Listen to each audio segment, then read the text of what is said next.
Let's learn how to find video effects on CapCut PC.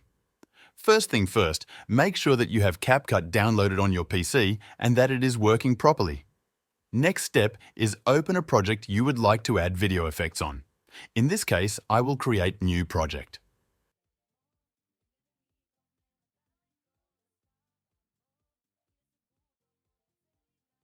Now, we can choose to video effects from CapCut itself, which you can find in the top left corner, where you can also find Import, Audio and other options under the name effects.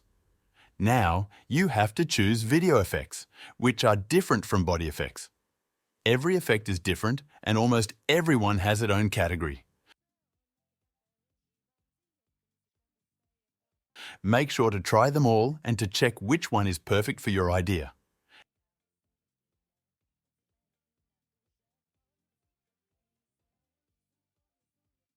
And that is it. Make sure to subscribe to channel.